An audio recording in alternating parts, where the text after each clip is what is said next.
Calvary స్వరము నీ కొరకే, కల్వరి స్వరము నీ కొరకే. ఇప్పుడు యోసేపు యొక్క వినయాన్ని చూస్తున్నాం. తాను ఎవరి మధ్యకి వెళ్ళబోతున్నాడు? తనకు హాని కల్పించే వారి మధ్యకు వెళ్ళబోతున్నాడు. ఎవరిని కలుసుకోబోతున్నాడు? తనకు కీడు చేసే వారిని కలుసుకోబోతున్నాడు. ఎవరి మధ్యకు వెళ్ళి క్షేమం కోసం ఎంక్వైరీ చేయబోతున్నాడు? తన మీద పగబట్టిన వారిని, అసూయతో రగిలిపోతున్న వారి మధ్యకి వెళ్ళబోతున్నాడు. జాగ్రత్తగా వినండి. ఈ లోకయాత్రలో మనల్ని ప్రేమించే వారి మధ్య ఉండడం కష్టం కాదు, మనల్ని అర్థం చేసుకునే వారి మధ్య సంచరించడం కష్టం కాదు, వారితో కలవడం కష్టం కాదు, వారి మధ్యకు వెళ్ళి వారి క్షేమాన్ని తెలుసుకోవడం కష్టం కాదు. కానీ మనం అంటే గిట్టని వాళ్ళ మధ్యకు వెళ్ళడం కష్టమే. మనం అంటే గిట్టని వాళ్ళ మధ్య నివసించటము కష్టమే. మన గురించి వ్యతిరేకంగా మాట్లాడే వారి క్షేమాన్ని కోరడము కష్టమే. కానీ ఆనాడు యోసేపుకు ఆ పనే ఇవ్వబడింది. ఏ పని? తనకు ఎవరైతే హాని చేయటానికి, కీడు చేయటానికి ఎగబడుతున్నారో, పగబట్టారో వారి క్షేమం కోసమే యోసేపు పంపించబడ్డాడు. ఆత్మీయ జీవితంలో ఈ పాఠం తప్పక మనం నేర్చుకోవాలి. ఏమిటా పాఠం? నీ శత్రువుని ప్రేమించు, నిన్ను హింసించు వాని కొరకు ప్రార్థన చేయి. నిన్ను ప్రేమించేవారు, నిన్ను అభిమానించేవాళ్ళు, నీకెప్పుడు కూడా అండగా నిలబడే వారి మధ్య నువ్వు ఉండి క్రీస్తు సాక్షిగా జీవించడం గొప్పేమీ కాదు. మరి ఎవరి మధ్య నువ్వు క్రీస్తు సాక్షిగా జీవించడం గొప్ప? నిన్ను ద్వేషించే వారి మధ్య, నిన్ను దూషించే వారి మధ్య, నిన్ను అవమానపరిచే వారి మధ్య, అపనిందలకు గురి చేసే వారి మధ్య నువ్వు ఎంత మంచి జీవితం జీవిస్తున్నా, ఎంత గొప్ప సేవ చేస్తున్నా, ఎంత చక్కగా సంఘాన్ని కాపాడుకుంటున్నా, నిన్ను విమర్శించే వారి మధ్య, నిన్ను వేధించే వారి మధ్య, నిన్ను ద్వేషించే వారి మధ్య క్రీస్తు కొరకు రోషము కలిగి జీవించటమే గొప్ప పని, గొప్ప పరిచర్య, గొప్ప సాక్షార్థమైన జీవితము. ఆనాడు యోసేపుకు తండ్రి అప్పగిస్తున్న బాధ్యత సామాన్యమైన బాధ్యత కాదండి. వెళ్ళు. ఎవరి దగ్గరికి వెళ్ళమంటావు? ఇండైరెక్ట్గా నిన్ను ద్వేషించే, దూషించే మనుషుల మధ్యకు వెళ్ళి వారి క్షేమాన్ని తెలుసుకో, క్షేమాన్ని కలిగించు. యేసుక్రీస్తును ఈ లోకానికి తండ్రి పంపిస్తున్నాడు. వెళ్ళు. ఎవరి మధ్యకి? నిన్ను ద్వేషించే, దూషించే, ఆఖరికి నీ ప్రాణాన్ని కూడా తీసే వారి క్షేమము కొరకు, వారి రక్షణ కొరకు వెళ్ళు. నా తండ్రి, ఆ పరమ తండ్రి మాటకు లోబడ్డాడు, విధేయత చూపించాడు. పాపిష్టి మనుషుల మధ్యకే వచ్చి వారి చేతుల్లోనే గాయపరచబడ్డాడు, కొట్టబడ్డాడు, నలిగిపోయాడు. ఆఖరికి సిలువ మీద తన ప్రాణాన్ని పోగొట్టుకున్నాడు. ఎంతగా తండ్రికి లోబడ్డాడో తెలుసా? తాను సిలువ మీద మరణించేంతగా తండ్రికి లోబడ్డాడు. యోసేపు అదే చేశాడు. యాకోబుకు లోబడ్డాడు. ఎంతగా? తన జీవితాన్ని పణంగా పెట్టినంతగా. సహోదరుడా, సహోదరి, మనము కూడా దేవునికి లోబడాలి. ఎంతగా? ప్రాణము పోయినా పర్వాలా, నా దేవుని మాటను మాత్రం నేను జవదాడను అన్నంతగా మనం దేవునికి లోబడాలి. దేవుడు కోరుతున్నాడు. ఆనాడు యోసేపు తండ్రికి లోబడ్డాడు, వినయమును చూపించాడు. నెంబర్ 1 యోసేపు వినయము. నెంబర్ 2 యోసేపు ప్రయాణము. జాగ్రత్తగా త్వరగా చెప్తున్నాను, వినండి. ఇప్పుడు యోసేపు బయలుదేరాడు. ఎక్కడికి బయలుదేరాడు? షెకెముకు బయలుదేరాడు. ఎంత దూరము? షెకెము ఇంచుమించు 80 కిలోమీటర్లు. ఎంత దూరం ప్రయాణం చేయాలి? 4 రోజులకు మించి ప్రయాణం చేయాలి. మనకున్న బస్సులు, మనకున్న ట్రైన్లు ఆ రోజుల్లో లేవు. కొండలు ఎక్కాలి, ఎడారులు దాటాలి, లోయల నుంచి వెళ్ళాలి, నడుచుకుంటూనే వెళ్ళాలి. నడుచుకుంటూ ప్రయాసపడి ఎంత దూరం ప్రయాణం చేశాడు? సుమారు 4 దినాలు ప్రయాణం చేశాడు. షెకెముకు వచ్చాడు. అలసిపోయి ఉన్నాడు. వినండి, షెకెమునకు వస్తే వాళ్ళు అక్కడ ఉన్నారా? లేరట. ఏం చేశారట? అక్కడి నుంచి మరలా ముందుకు వెళ్ళారట. ఇంకా దూరముగా వెళ్ళిపోయారట. అప్పుడు యోసేపు ఏం చేయాలి? అమ్మయ్యా, వీళ్ళు కలుస్తారేమో, కలిసి నన్ను చంపేస్తారేమో, ఏడిపిస్తారేమో అనుకున్నా. షెకెముకు మా నాన్న వెళ్ళమన్నాడు, వచ్చాను. ఇక్కడ వీళ్ళు లేరు కాబట్టి వెనక్కి వెళ్ళిపోదాం అనుకున్నాడా? అనుకోలా. యోసేపుకు ఒక నైజం ఉంది. ఏమిటంటే, తన చేతికి అప్పగించిన పని ఎంత కష్టమైనా, ఎంత ప్రయాస అయినా, ఎంత శ్రమైనా ఖచ్చితముగా నెరవేరుస్తాడు. సహోదరుడా, సహోదరి, సేవక, జాగ్రత్తగా విను. దేవుడు నీకు ఇచ్చిన సేవ ఎంత కష్టమైనా, ఎంత ప్రయాసతో కూడిన, ఎంత శ్రమైనా, తండ్రి, తల్లి, భర్త, భార్య, వినో, నీ కుటుంబాన్ని కట్టుకోవడం, నీ భర్తను భరించటం, నీ భార్యను సహించటం, నీ బిడ్డలను ప్రేమతో పెంచటము ఎంత కష్టమైనా, ఎంత ప్రయాసతో కూడినా నువ్వు ఖచ్చితంగా నీ బాధ్యతను స్వీకరించాలి, దాన్ని కడముట్టించాలి. ప్రయాసతో కూడిన ప్రయాణం చేసి షెకెముకు వస్తే అక్కడ వారు లేరే. అలా లేనప్పుడు యోసేపు వెంటనే వెనక్కి బయలుదేరి వచ్చేశాడా? ఏ నాయనా తిరిగి వచ్చేసావేమిటి? లేరు నాన్న అక్కడ అన్నాడా? లేదండి. తన తండ్రి పనిని సంపూర్తిగా చేయటమే యోసేపు యొక్క చిత్తము. నా యేసుక్రీస్తు ఈ లోకంలో ఆ తండ్రి పంపించిన పని సంపూర్తిగా చేయటమే యేసు యొక్క చిత్తము. షెకెముకు వస్తే అక్కడ సహోదరులు కనిపించకపోతే వెనక్కి వెళ్ళిపోలా యోసేపు.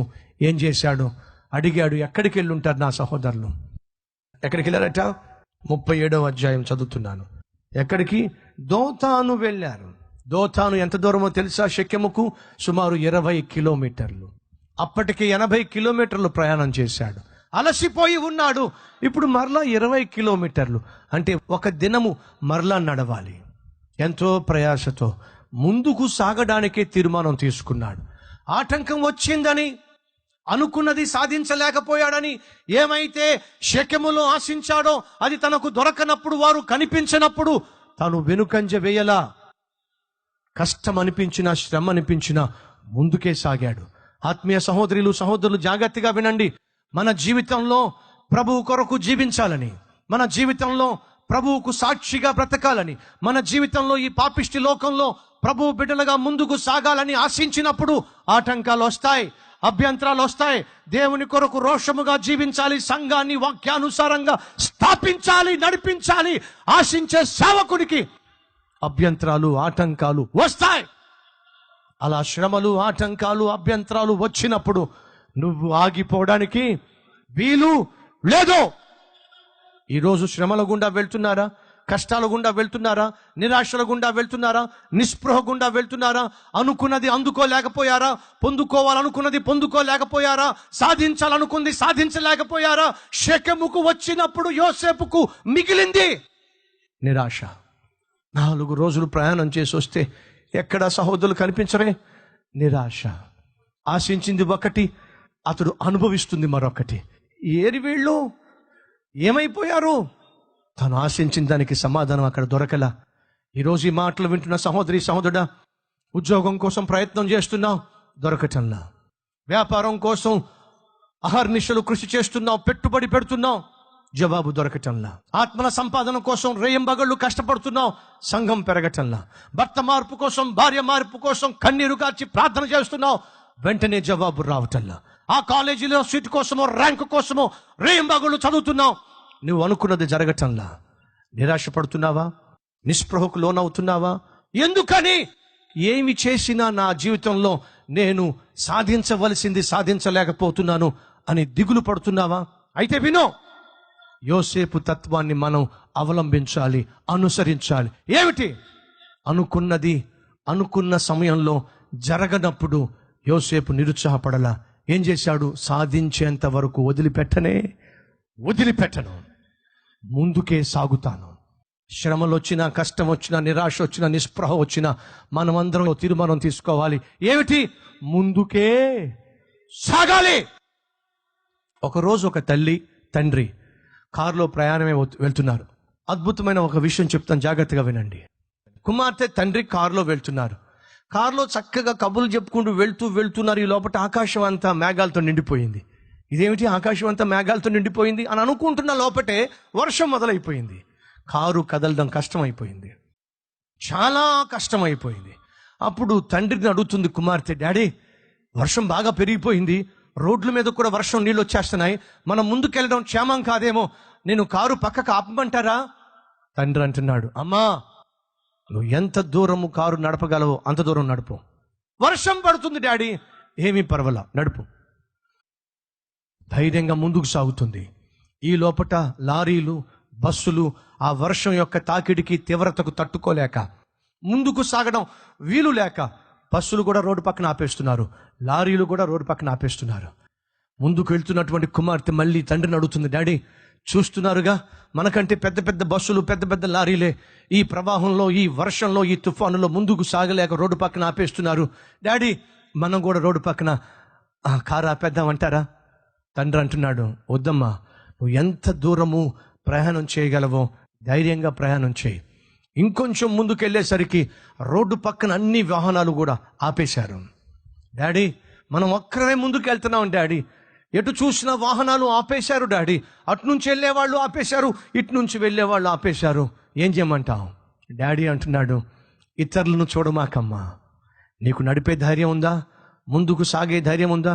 ధైర్యం ఉంది డాడీ, పక్కన మీరు ఉన్నారుగా, అయితే పదమ్మ వెళ్దాం. వాళ్ళని వీళ్ళను చూసి నీ ప్రయాణం నువ్వు ఆపమాకు, వర్షాన్ని చూసి వరదను చూసి ప్రయాణం ఆపమాకు. నీకు వెళ్ళగలిగిన ధైర్యము, శక్తి, జ్ఞానము ఉంటే పద ముందుకి. సరే డాడీ అని చెప్పి ఎంత కష్టమైనా సరే కారు ఆపకుండా ముందుకు వెళ్తూ ఒక అరగంట సేపు ప్రయాణం చేసేసరికి మేఘాలు బాగానే ఉన్నాయి, వర్షం ఆగిపోయింది, చక్కగా ఎండుంది, కారు ఏమో మంచి వాతావరణంలోనికి వెళ్ళిపోయింది. అప్పుడు వాళ్ళ డాడీ, అమ్మ కారు పక్క కాపన్నాడు. అదేంటి డాడీ, వర్షంలో ఆపద్దన్నావు, వరదలో ఆపద్దన్నావు, తుఫానులో ఆపద్దన్నావు, అందరూ బస్సులు లారీలు ఆపినప్పుడు ఆపద్దన్నావు, ఇప్పుడు నన్ను ప్రశాంతమైన వాతావరణంలోకి మనం వచ్చేసిన తర్వాత కారు రోడ్డు పక్కన ఆపమంటున్నావు, ఎందుకు డాడీ? ఒక్కసారి నీ కారు ఆపి వెనక్కి చూడమ్మా. కూతురు కారు దిగి వెనక్కి చూసింది. ఏం కనిపిస్తుంది నాన్న నీకు? ఎవ్వరూ కూడా వెనకాల లేరు డాడీ. ఎందుకని? వాళ్ళందరూ తుఫానులోనే చిక్కుకొని పోయి ఉన్నారు. మనం ధైర్యంగా ముందుకొచ్చాం కాబట్టి అద్భుతమైన వాతావరణాన్ని అనుభవిస్తున్నాం. ఆ తండ్రి చెప్తున్నాడు, విశ్వాస జీవితంలో, ఆత్మీయ జీవితంలో ఆగిపోవడము, వెనక్కి తిరిగి చూడడము ఎప్పటికీ క్షేమం కాదమ్మా. ముందుకు సాగటమే ఆత్మీయ జీవితంలో మనం నేర్చుకోవలసిన అద్భుతమైన పాఠము. విశ్వాసమునకు కర్తయు దానిని కొనసాగించు కడముట్టించు యేసు వైపే చూస్తూ నీ సేవలో, నీ సంఘములో, నీ కుటుంబములో, ఆత్మీయ జీవితంలో శ్రమల మధ్య, నిరాశ నిస్పృహల మధ్య నువ్వు ముందుకే సాగాలి తప్ప ఆగిపోవడానికి వీలు లేదు. యోసేపు జీవితంలో అతడు అనుసరించిన మార్గం అది. నువ్వు ఒకవేళ శ్రమలు చూసి, కష్టాలు చూసి ఆగిపోయావంటే ఆ శ్రమల్లోనే, కష్టాల్లోనే, ఆ నిరాశలోనే కృంగిపోతావు, బందీవైపోతావు, పడిపోతావు, చతికిల పడిపోతావు. విశ్వాసముతో నువ్వు అడుగులు అడుగు వేసుకుంటూ ముందుకు సాగితే మంచి రోజులు రాబోతున్నాయి సహోదరుడా, మంచి రోజులు రాబోతున్నాయి సహోదరి. నీ చుట్టూ కమ్మి ఉన్న వాతావరణము నీకు అనుకూలంగా మారబోతుంది. ఎప్పుడో క్రీస్తు వైపు చూస్తూ ముందుకు సాగితేనే, ఆగిపోవడానికి వీల్లేదు. యోసేపు ఆగిపోలా, ముందుకే సాగాడు.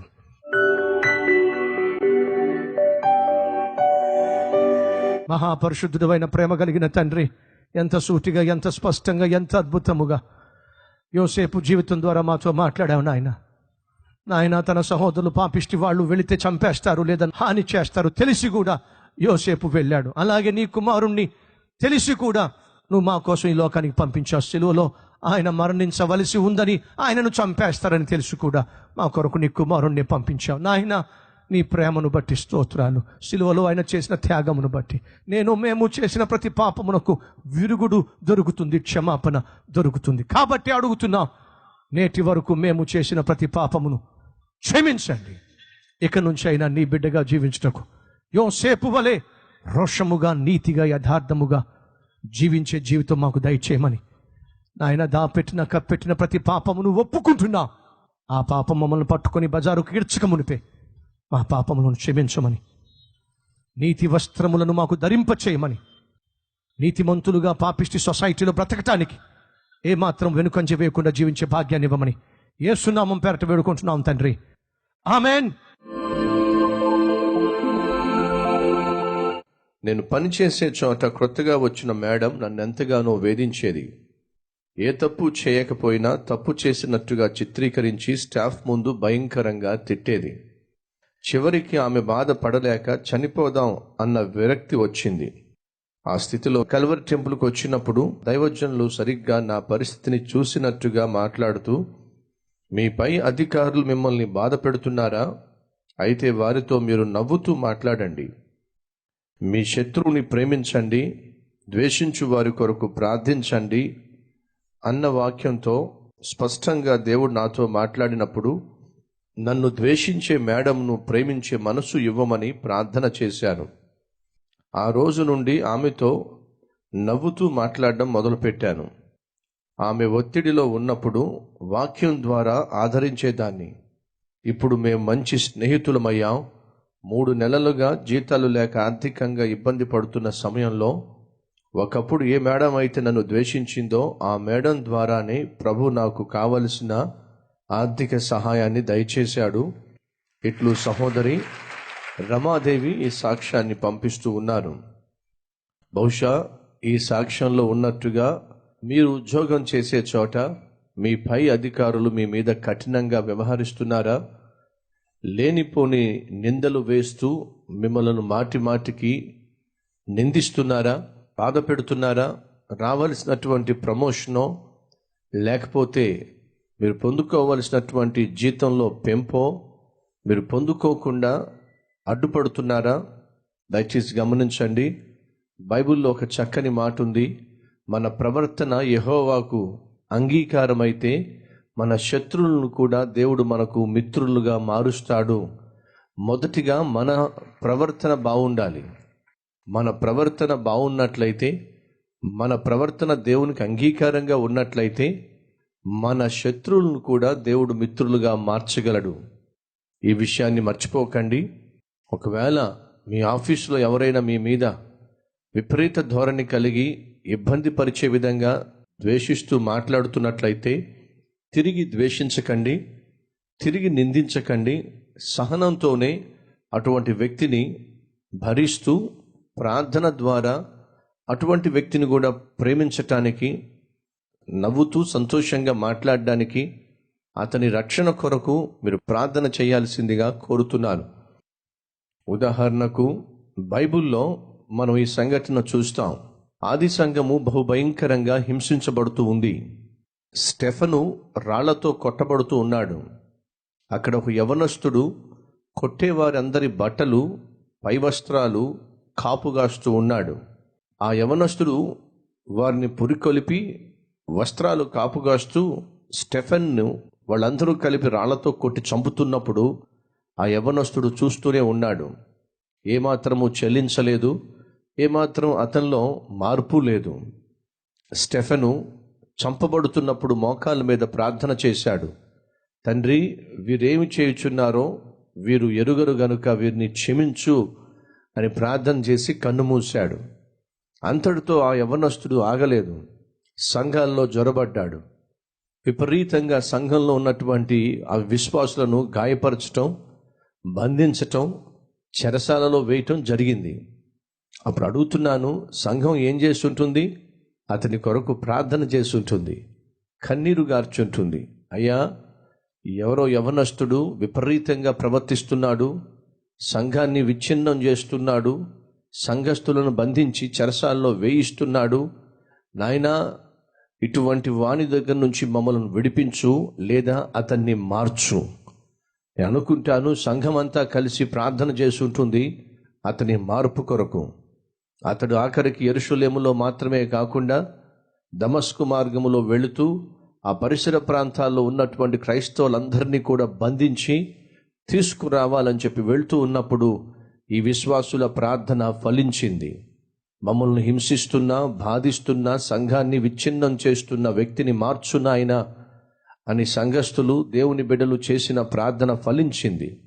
దమస్కు మార్గంలో ఆ యవనస్తుడు వెళ్తున్నప్పుడు హఠాత్తుగా దేవుడు ఆకాశంలో మిట్ట మధ్యాహ్నం అతన్ని దర్శించాడు.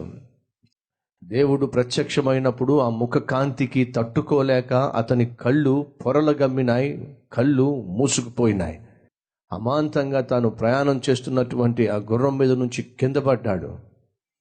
సౌలా, సౌలా, నన్నెలా హింసిస్తున్నావు అనే శబ్దం విన్నాడు. నీవు ఎవరు ప్రభువా అని అడిగాడు. నీవు హింసిస్తున్న నజరేయుడైన యేసును అని చెప్పి అన్నాడు. వెంటనే సౌలు అంటున్నాడు, ప్రభువా నన్నేం చేయమంటావు? ఎప్పుడైతే ప్రభువా అన్నాడో నేను నీ దాసుణ్ణి అని చెప్పటం, ఎప్పుడైతే నన్నేం చేయమంటావో అని అడిగాడో ఇక నా జీవితం నీ సొంతము అని చెప్పడం, ఒక్క దెబ్బతో దేవుడు సౌలును మార్చిపడేశాడు, పౌలుగా తీర్చాడు. యేసుక్రీస్తు తరువాత అద్భుతమైన సువార్త సేవ చేసిన వాడిగా, సువార్తను బ్రతికించటానికి బహుగా కష్టపడిన వానిగా, కష్టాలు నోర్చిన వానిగా, నూతన నిబంధనలో ఉన్నటువంటి 27 పుస్తకాల్లో 14 పుస్తకాలు రాసిన వానిగా, బహుశ్రేష్ఠునిగా దేవుడు మార్చేశాడు. కారణము సంఘ ప్రార్థన, సంఘాన్ని హింసిస్తున్న వాని కొరకు చేసిన ప్రార్థన. ఎస్, మనము ప్రార్థన చేస్తే మనల్ని హింసించే వారిని కూడా దేవుడు మారుస్తాడు. మనం ప్రార్థన చేస్తే మనల్ని దూషించే ద్వేషించే వారిని కూడా దేవుడు మారుస్తాడు. మన మీదకు లేచే వారిని కూడా మన స్నేహితులుగా తీరుస్తాడు. అడుగుతున్నాను, ఈరోజు మిమ్మల్ని ద్వేషించే వాళ్ళు ఉన్నారా? దూషించే వాళ్ళు ఉన్నారా? మీకు నెమ్మది లేకుండా చేసేవాళ్ళు ఉన్నారా? అది మీ బంధువుల్లో కావచ్చు, స్నేహితులలో కావచ్చు, ఉద్యోగం చేసే చోట కావచ్చు, కాలేజీలో కావచ్చు, వ్యాపారంలో కావచ్చు. మిమ్మల్ని బాధించే వాళ్ళు ఉన్నారా? అయితే వారి కోసం ప్రార్థన చేయండి. వారితో ప్రేమగానే మాట్లాడండి. దూషణకు ప్రతిదూషణ, పంటికి పన్ను కంటికి కన్ను అది కానే కాదు. శత్రువుని ప్రేమించు, నిన్ను హింసించు వాని కొరకు ప్రార్థించు, అది ప్రభు యొక్క ఆజ్ఞ. ఈ సహోదరి వాక్యం విన్న తర్వాత వాక్యాన్ని క్రియల్లో పెట్టింది, శత్రువుని మిత్రునిగా మార్చుకుంది. ఇప్పుడు ఆఖరికి తన పై అధికారికి కష్టం వచ్చినప్పుడు ఈ సహోదరియే వాక్యము ద్వారా ఆదరించే స్థాయికి, స్థితికి చేరింది. అదే రీతిగా దేవుడు నిన్ను కూడా చేయగలడు. నీకు కూడా సమాధానము నీ శత్రువులతో అనుగ్రహించగలడు. ఆ మంచి రోజు వచ్చేంత వరకు విసుగక ప్రార్థన చేయవలసిందిగా ప్రభువు పేరట మనవి చేస్తూ ఉన్నాను. మంచిది. ఆ 2వ సాక్ష్యం చదువుతున్నా. నేను మొట్టమొదటిసారిగా కల్వరి టెంపుల్కి వచ్చినప్పుడు ఆ మొదటి అనుభూతి వర్ణింప శక్యం కానిది. క్రొత్త లోకానికి వచ్చినట్లుంది. ఆ రోజు దైవజనులు ప్రకటించిన సువార్త నన్ను కదిలింపచేసింది, ఆలోచింపచేసింది. రక్షింపబడిన వారే రక్షణ సువార్తను ప్రకటించకపోతే ఇంకెవరు ప్రకటిస్తారని ప్రేరేపించబడి నా దగ్గర ఉన్న 150 రూపాయల్లో 100 రూపాయలు దేవునికి ఇచ్చి వెళ్ళిపోయాను. ఎంతో కాలంగా ఉద్యోగం లేని నాకు ఆ నెలలోనే ఒక పెద్ద సాఫ్ట్వేర్ కంపెనీలో 20,000 జీతం గల ఉద్యోగాన్ని దేవుడు అనుగ్రహించాడు. కృతజ్ఞతగా మొదటి నెల జీతమంతా కల్వరీశ్వరం టీవీ కార్యక్రమం కొరకు ఇచ్చేశాను. ఇట్లు తిరుపతయ్య ఈ సాక్ష్యాన్ని పంపిస్తున్నాడు. మొట్టమొదటిసారిగా మన కల్వరి టెంపుల్కి రావటం జరిగింది. కల్వరి టెంపుల్కి వచ్చిన వెంటనే మన మందిర వాతావరణాన్ని చూసి అతడు బహుగా అబ్బురపడ్డాడు, బహుగా సంతోషించాడు. సహోదరులు, దయచేసి గమనించండి. ఎవరి బిడ్డలైనా వివాహం జరిగితే ఆ వివాహ వేడుక అందంగా తయారు చేస్తారు. ఏదైనా ఫంక్షన్ అవుతూ ఉంటే ఆ ఫంక్షన్ వేడుక అద్భుతంగా తయారు చేస్తారు. ఆఖరికి పనికి మాలిన డ్యాన్స్ కార్యక్రమాలు వెనుక ఉన్నటువంటి వేదికను కూడా ఎంతో అందంగా తయారు చేస్తారు. ఈ లోకానుసారమైన వాటి కొరకే వాటి వేదికలనే అందంగా తయారు చేస్తున్నప్పుడు దేవుడు నివసించే దేవుని మందిరంలో దేవుడు మాట్లాడేటటువంటి వేదిక ఇంకెంత అందంగా ఉండాలో ఒకసారి మీరే చెప్పండి. అంత అందంగా ఉండాలని చెప్పి మన సహోదరులు బహుగా ప్రయాసపడి మన స్టేజ్ని ఇంత అందంగా తయారు చేస్తారు. ఇవన్నీ చేసేది మన సహోదరులే. అటువంటి చక్కని కృపను దేవుడు మన సహోదరులకు అనుగ్రహించినందుకు దేవుని మహిమపరుస్తున్నారు. కొంతమంది మన కల్వరి టెంపుల్లో ఉండే స్టేజ్ను చూసి ఎంత ఏడుస్తారో అదే ఏడుపండి, పనికిమాలిన ఏడుపు. దేవుని మందిరాన్ని అందంగా తీర్చిదిద్దితే ఏడుప. మందిరంలోకి వచ్చిన వాళ్ళు ఏం చేస్తారు? దేవుని యొక్క వాక్యము ప్రకటించబడే బలిపీఠాన్నే చూస్తారు, వేదికనే చూస్తారు. అది ఎంత అందంగా ఉంటే అంత సంతోషిస్తారు. కల్వరి టెంపుల్లోకి వచ్చినప్పుడు, మొదటిసారిగా వచ్చినప్పుడు అనుభూతి వర్ణింప శక్యము కానిది. క్రొత్త లోకానికి వచ్చినట్లుంది. ఆ రోజు దైవజనులు ప్రకటించిన సువార్త నన్ను కదిలించేసింది, ఆలోచింపచేసింది. రక్షింపబడిన వారే రక్షణ సువార్త ప్రకటించకపోతే ఇంకెవరు ప్రకటిస్తారనే భారం నాలో పెరిగి, నా దగ్గర ఉన్న 150 రూపాయలు, 100 రూపాయలు దేవునికి ఇచ్చి వెళ్ళిపోయాను. తత్ఫలితంగా నేను ఇచ్చింది 100 రూపాయలే, కానీ దేవుడు నాకు తిరిగి ఇస్తుంది ప్రతి నెల 20,000 రూపాయల జీతాన్ని. ఎంత మంచివాడండి మన ప్రభు. మనం మనస్ఫూర్తిగా ప్రభువుకి ఇచ్చినప్పుడు, భారము బాధ్యత కలిగి ప్రభువుకి ఇచ్చినప్పుడు ప్రభు మనకు తిరిగి ఇస్తాడు. సహోదరులు, సహోదరులు, దేవుని సన్నిధికి వచ్చినప్పుడు ఇచ్చే విషయంలో సనుగుకోకండి. సంతోషంగా ఇచ్చువారిని దేవుడు ప్రేమిస్తాడు. ప్రేమించటమే కాదు, ఆశీర్వదిస్తాడు. ఎంతో కాలంగా ఉద్యోగం లేక బాధపడుతున్న ఈ సహోదరునికి దేవుడు చక్కని ఉద్యోగాన్ని ఇచ్చాడు. అలా ఉద్యోగం పొందుకున్న తర్వాత, ఆశీర్వాదాన్ని అందుకున్న తర్వాత అతడు దేవుణ్ణి మర్చిపోయాడా? లేదండి. తన మొదటి జీతంతో కల్వరీశ్వరాన్ని బలపరిచి మరింత అద్భుతమైన పరిచర్యలో పాల్పంచుకున్నాడు. మీ జీవితంలో శుభం జరుగుతుందా? దేవుడు మిమ్మల్ని దీవిస్తున్నాడా? ఉద్యోగంలో, వ్యాపారంలో ఆశీర్వాదాలు పంచుతున్నాడా? అయితే దేవుణ్ణి మర్చిపోమాకండి. కృతజ్ఞత అర్పణలు అర్పించటం, వీలైతే కల్వరీశ్వరాన్ని బలపరిచి అనేక లక్షల మందికి సువార్తను ప్రకటించటం, మీరు ఏ విధంగా సేవలో పాలు పంచుకోగలరో ఆ విధంగా పాలు పంచుకోవడం, అది మీకు ఆశీర్వాదం అనే సత్యము మర్చిపోవద్దు.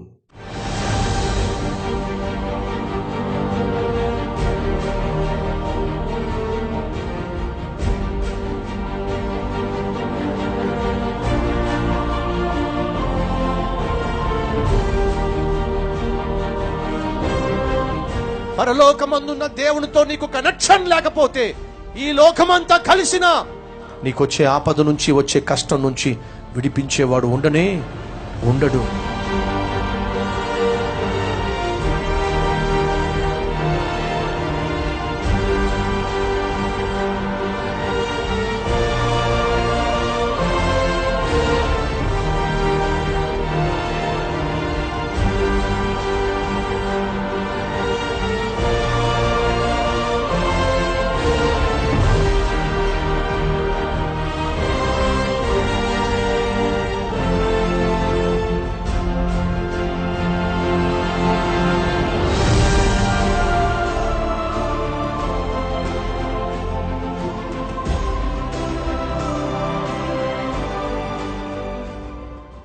Address Calvary, post box number 30, Kukatpally, Hyderabad 72.